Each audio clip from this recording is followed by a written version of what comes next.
నమస్కారం. మాఘ పురాణం 26వ రోజు పారాయణలోకి వచ్చాం. ఈ రోజున మాఘ బహుళ ఏకాదశి, విజయ ఏకాదశి అంటారు. ఎవరెవరు ఉపవాసం ఉండదలుచుకున్నారో ఆ ఏర్పాటు చేసుకోవచ్చు. పగలు ఉపవాసం ఉండి రాత్రి కూడా మొత్తం రోజంతా ఉండొచ్చు.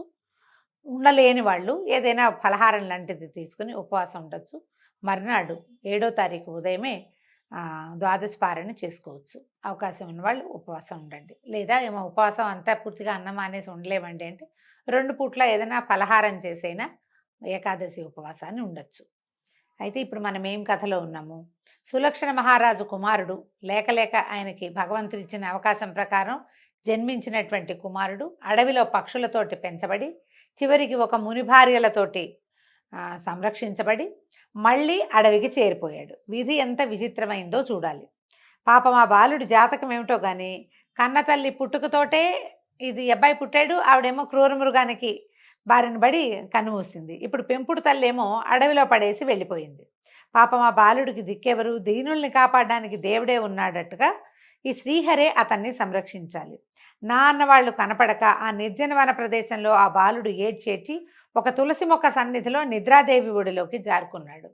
పిల్లాడు చంటెప్పుడు అంటే ఏడాది వయసప్పుడు అడవిలోనే ఉన్నాడు. వాడికి అడవి కొత్త ఏం కాదు.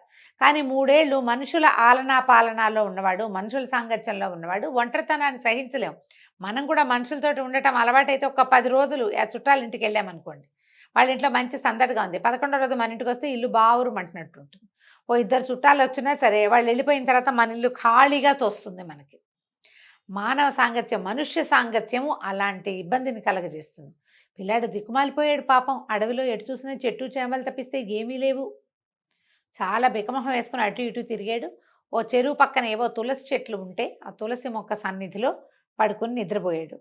ఈ తులసి మొక్క మీద చెయ్యేసి పడుకున్నాడేమో. తులసి మాత అతన్ని కరుణించింది. రాత్రిపూట ఎలాంటి అపాయాలైనా జరగచ్చు. ఇతని తల్లినే ఒక క్రూర మృగం తినేసింది. చిన్నపిల్లాడు ఎదిరించలేడు, పరిగెత్తలేడు, పారిపోలేడు, తిరగబడలేడు. అలాంటప్పుడు ఏ క్రూర మృగమైనా ఈ అబ్బాయిని వేసుకుపోవచ్చు.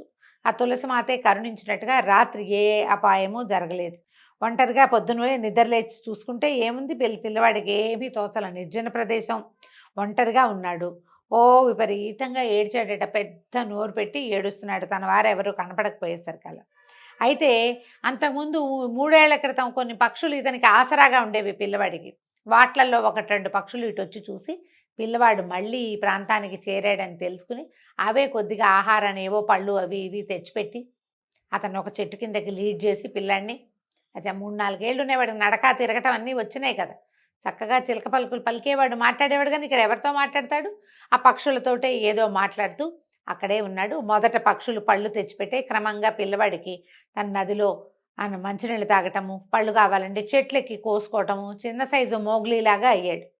క్రమంగా పిల్లవాడు అట్లాగే పక్షుల సంరక్షణలోనే సొంతంగా కూడా సంరక్షణ చేసుకుంటూ 10-12 ఏళ్ల ప్రాయం వచ్చింది. ఓ 12 ఏళ్ల వయసు వచ్చింది. అయితే ఈ పక్షులు, గరుడ పక్షులు అవి కృష్ణ అని అరుస్తూ పరిగెడతాయి పైన. పిల్లవాడికి ఆ శబ్దం నచ్చి తను కూడా కృష్ణ అంటని నేర్చుకున్నాడు. ఆ కృష్ణ అంటుంటే వాడికి ఒక సంతోషం కలిగేది. అక్కడి నుంచి ఈ అడవి పైభాగంలో కిన్నరులు, చారణులు వాళ్ళు కూడా నారాయణ నామస్మరణ చేస్తూ, కృష్ణ నామస్మరణ చేస్తూ, శివనామస్మరణ చేస్తూ వెళ్తూ ఉండేవాళ్ళు. తనకి ఫెమిలియర్గా మాటలు వచ్చిన పిల్లాడు కదా, ఆ పదాలు తనకు తెలిసిన పదాలు అవటంతో కొన్ని పదాలని అలవరుచుకున్నాడు. ఆ పదాలనే పదే పదే అంటూ ఎప్పుడు నిత్యము భగవన్నామస్మరణ చేసేవాడు. అయితే వాడికి బాధగా ఉండేది. ఆశాపాశాలతో, నిరాశ నిస్పృహలతో చాలా సతమతం అవుతూ ఉండేవాడు. ఎవ్వరూ లేకుండా ఈ ఒంటరిగా ఉండటం అది వాడికి నచ్చేది కాదు. చాలా దుఃఖపడుతూ ఉండేవాడు. అయితే ఏమైంది, ఒకసారి కృష్ణ కృష్ణ కృష్ణ అనుకుంటుంటే ఏదో కాంతి వలయంలాగా కనపడిందట కంటి ముందు, పొట్టి నామస్మరణతోటి. అప్పుడు ఇతనికి ఏమనిపించింది, ఆ కాంతిలో ఎవరో తనతో మాట్లాడుతున్నారనిపించి భగవంతుడిని అడిగాడట. ఓ శరణాగత వల్లభ, జగద్రక్షక, నా జీవితం ఇంతేనా? నేను ఇలా అడవుల పాలై ఉండవలసిందేనా? నాలాంటి మనుషులతోటి సంచరించే అవకాశం నా జీవితానికి లేదా? నేను ఈ అడవిలో ఒంటరిగా నిరాశతోటి, తోడు లేకుండా ఇలాగే నేను జీవించాలా? నేను నా వారిని కలవలేనా? నా జీవితం ఇంతేనా అని పరిపరి విధాలుగా ప్రశ్నిస్తూ దుఃఖిస్తే అప్పుడు ఆ వెలుగులోంచి అతనికి ఒక ఆకాశవాణి వినపడింది. ఏమని చెప్పింది? కుమారా, బాధపడద్దు. దగ్గరలో ఒక సరస్సు ఉన్నది కదా, మాఘమాసం ప్రవేశించింది. నిన్నటి నుంచో ఇవాళ నుంచో వచ్చిందనమాట. కావున నీవు పోయి ఆ నీటిలో స్నానం చేస్తే ఆ శ్రీహరి కరుణించి నీకు ప్రత్యక్షం అవుతాడు. ఇతను కనపడింది ఒట్టి వెలుగే, భగవంతుడు కనపడలా, ఆ వెలుగే కనిపించింది.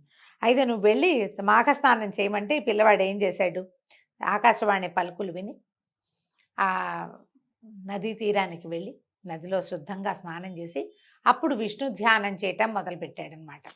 అయితే ఈ రాజకుమారుడి అకళంక భక్తి శ్రద్ధలకు నిర్మల ధ్యానానికి మహావిష్ణువు సంతోషించి లక్ష్మీదేవితో సహా ప్రత్యక్షమయ్యాడట. కుమార, నిష్కల్మషమైన నీ నిరుపమాన భక్తికి మెచ్చాను, నీకేం వరం కావాలో కోరుకో, ప్రసాదిస్తానన్నాడు. అంతట బాలుడు ఏమడిగాడు, స్వామి నేనెవరో నాకు తెలీదు, నా తల్లిదండ్రులు ఎవరో తెలీదు, ఊహ తెలిసినప్పటి నుంచి నేను కష్టాలే అనుభవిస్తున్నాను, కానీ సుఖం అనేది తెలీదు, తల్లిదండ్రుల ప్రేమానురాగాలకి నోచుకోలేదు, ఆప్యాయంగా అక్కును చేర్చుకునే వాళ్ళు ఒక్కళ్ళైనా లేరు, ప్రకృతి వెడిలో పెరిగిన నాకు ఏమీ తెలీదు, భగవంతుణ్ణి భక్తితో భజించడం తప్ప మరొకటి తెలీదు, కాబట్టి మీ పాద సన్నిధిని నన్ను బతకనియండి, మీ సాన్నిధ్యం తప్ప నాకు ఇంక ఏదీ వద్దు.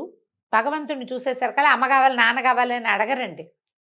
కొంత జ్ఞానం వచ్చిన వాళ్ళు మామూలుగా మనం ఒట్టిగా మనం ప్రతిమా విశేషాల ముందు కోరుకుంటున్నాం అనుకోండి, ఈ పని అవ్వాలి ఆ పని అవ్వాలి అని ఆయన ఏదో పెద్ద ఆఫీసర్ లాగా మన కోరికల చిట్టా అంతా చెప్పుకున్నాం. కానీ ఒక్క మాట భగవత్ సాన్నిధ్యం లభించేసరికల్లా జ్ఞానచక్షువులు తెరుచుకుంటాయి, ఎవరికైనా జ్ఞానం వచ్చేస్తుంది. అప్పుడు నాకు ఇది కావాలి అది కావాలి ఈ పనులు కావాలి అలాంటి ఆలోచన ఉండదు, దేహాభిమానం ఉండదు. ఇంకా ఏ సాన్నిధ్యం అయితే మనకు అప్పుడు లభించిందో అదే శాశ్వతం కావాలని కోరుకుంటారు. ఎప్పుడు ఇలాంటి లక్షణాలు ఉంటాయి, నాకు ఇది కావాలి అని అడిగేది ఆసురి గుణంతో చేసిన వాళ్ళకి. ఇప్పుడు రావణాసురుడో హిరణ్యాక్ష హిరణ్యకశిపులో లేదా కుంభకర్ణుడో వీళ్ళంతా కూడా బ్రహ్మవర ప్రసాదులు.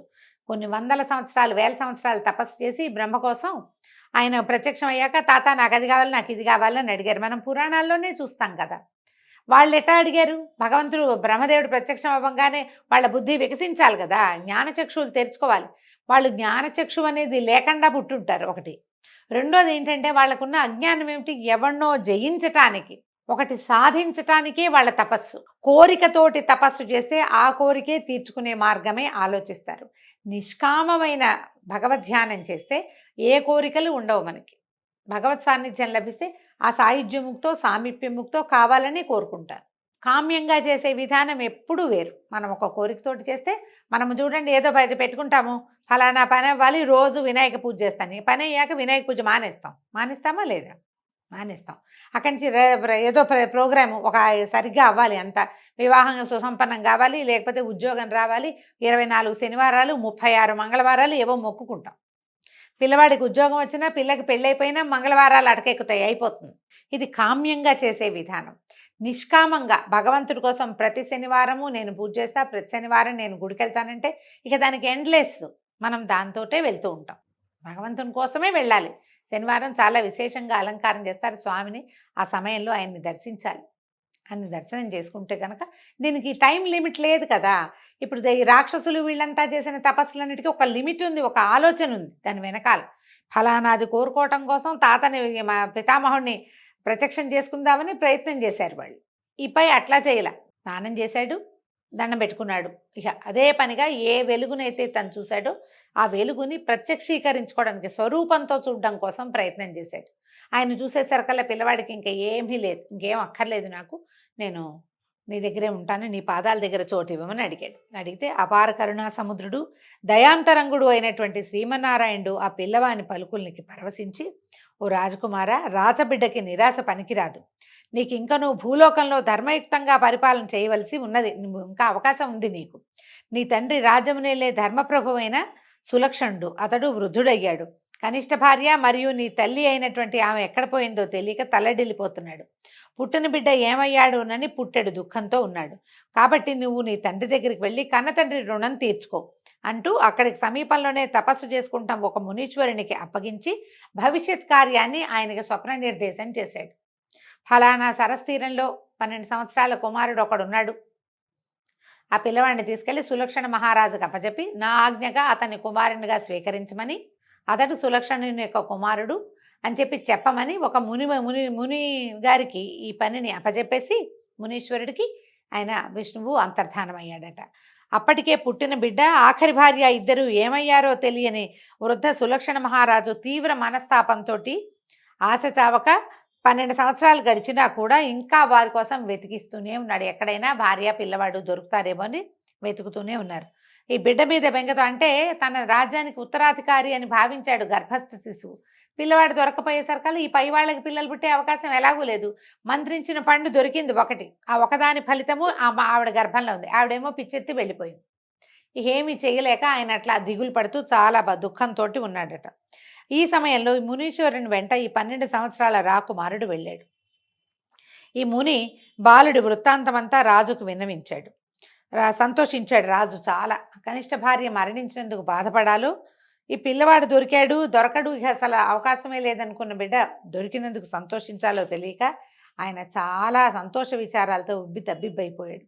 బాలుడిని కౌగిలించుకుని మనసారా ముద్దాడాడు. ప్రపంచం అంతా సంతోషించిందట. ఆయన రాజ్యంలో ఉన్న వాళ్ళంతా 12 ఏళ్ల తర్వాత ఈ పిల్లవాడు లభించడం. ఇప్పుడు ఎక్కడి నుంచో వచ్చిన పిల్లాన్ని ఎటా నమ్ముతాం, గుర్తులేమున్నాయి, ఆధార్ కార్డు లేదు, ఇలాంటివి భావించే రోజులు కావు.